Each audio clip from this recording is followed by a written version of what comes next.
دابا السي عبد الجبار هو دابا مزيان، هو شخص الحاله انطلاقا من الرؤيه ديالو انه في منطقه البدلاء في مواجهه، فهمت، مواجهه ديال الميدان، فهمت.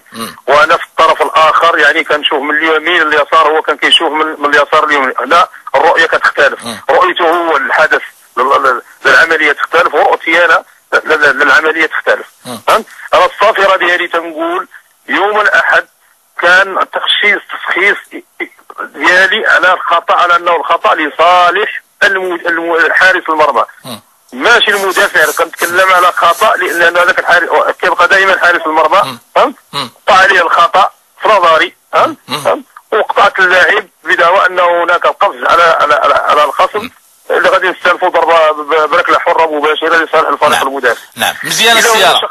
الى الاخ الزباص تخصص هذه الزاويه الرؤيه ديالو راه مع الحق. وانا شخصا من الزاويه ديالي راه معايا الحق. نعم.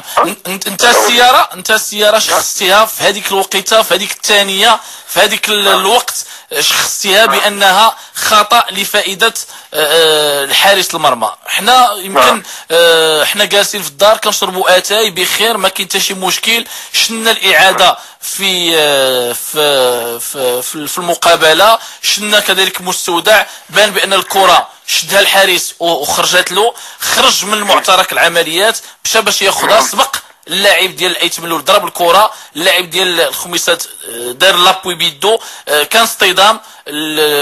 فاش انت فاش شتي اعاده واش بان الاعاده بشويه عطيت روبوزي كذا واش كيبان؟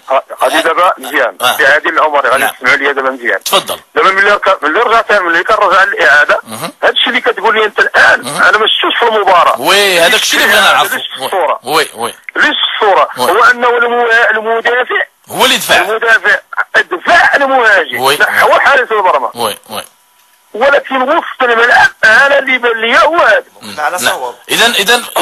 اذا الواحد فاش كتسالي المباراه والضغط على الحكم في ديك الوقيته حاجه طبيعيه، ولكن يمكن الواحد فاش قلنا عطى تروبوزي كيعاود يشوف الاعاده بشويه عليه، كتبان ليه كتبقى السلطه التقديريه هنا فين كاين المشكل. اذا من بعد كتبان بان الخطا كان لصالح فريق ايت ملول ماشي لفريق اتحاد الزبور الخمس. اذا نخليو لك كلمه اخيره السياره. نعم انا اولا كنطلب من الراي العام، الراي العام الوطني، لان احنا مغاربه كاملين في بلادنا ويمكننا نخطئوا يمكننا نصيبوا يمكننا كذا، اللي خصهم يتفهموا يعرفوا انه مساله انه يرى بين قوسين حيد هذا ما كايناش نهائيا، فهمت.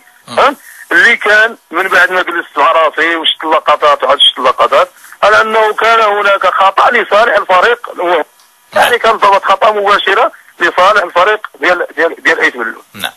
هو اللي كانوا عبركم عبر الوسائل.